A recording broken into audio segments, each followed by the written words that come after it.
Edouard Guémaïl, bonjour. Bonjour. Vous avez conduit la délégation du FMI à Dakar cette semaine. Quel est l'objectif de cette visite ? En effet, ça fait une semaine qu'on est à Dakar. C'est une mission à caractère un peu spécial. Suite à la publication du rapport de la Cour des comptes à la mi-février, nous sommes venus à Dakar pour discuter avec les autorités du contenu du rapport, notamment ce qui s'est passé en termes de dette pendant l'ancienne administration, comment cette dette s'est accumulée sans être divulguée, et troisièmement, quelles sont les mesures et les réformes que les autorités souhaitent prendre dans les semaines, mois et années à venir afin d'éviter qu'une situation similaire ne se reproduise. Selon le document publié par la Cour le 12 février dernier, les comptes initialement arrêtés en décembre 2023 faisaient état d'une dette publique sénégalaise qui était à plus de 70% du PIB, finalement sous-estimée, puisque dans son audit, la Cour des comptes parle d'une dette à près de 100% du PIB. En êtes-vous arrivé à la même conclusion que les autorités actuelles, à savoir que l'administration précédente a délibérément menti aux partenaires financiers du pays au sujet de l'état économique du pays ? Comme le rapport de la Cour des comptes le dit très clairement, il y a eu une décision qui était très consciente de sous-estimer ce stock de la dette pendant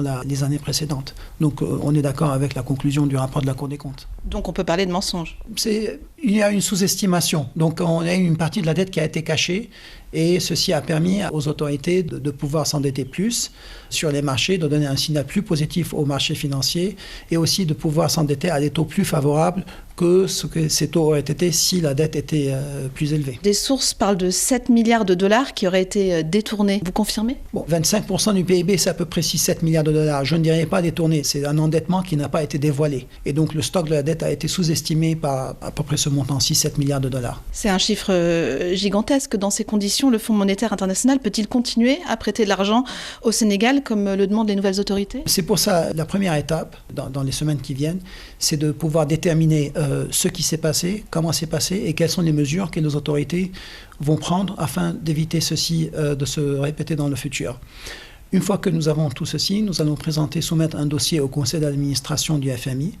Le conseil aura deux choix. Soit il va donner une dérogation aux autorités, une dérogation de ne pas rembourser le FMI des décaissements qui ont eu lieu dans le passé sur base de données erronées, en contrepartie de mesures correctrices. Et le deuxième choix, c'est de demander au Sénégal de rembourser le FMI sur ce qui a été décaissé sur base de fausses données. Mais ce n'est pas nous qui décidons, c'est une décision que le conseil d'administration éventuellement devrait prendre dans les semaines à venir. Le rapport de la Cour des comptes relève des manquements graves qui pourraient revêtir diverses qualifications pénales, dont des faux en écriture, détournement de deniers publics, blanchiment d'argent et enrichissement illicite, selon le ministre de la Justice. Est-ce que vos experts sont arrivés à la même conclusion ? On a eu des discussions avec les autorités, y compris avec le ministre de la Justice, qui a confirmé ceci.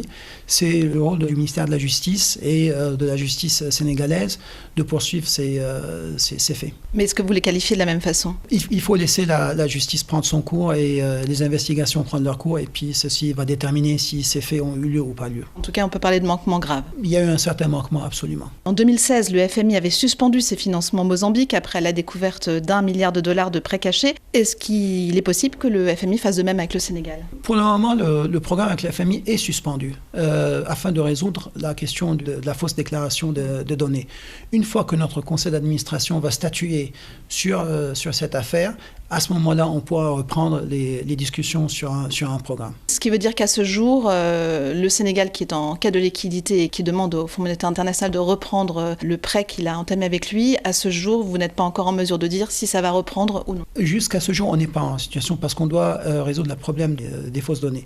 Mais ce que je peux dire, c'est qu'on est en train d'avancer le plus vite possible afin de mettre ce dossier derrière nous et de pouvoir re-entamer des relations financières avec les autorités sénégalaises. Edouard Guémaïl, merci. Je vous en prie, merci à vous.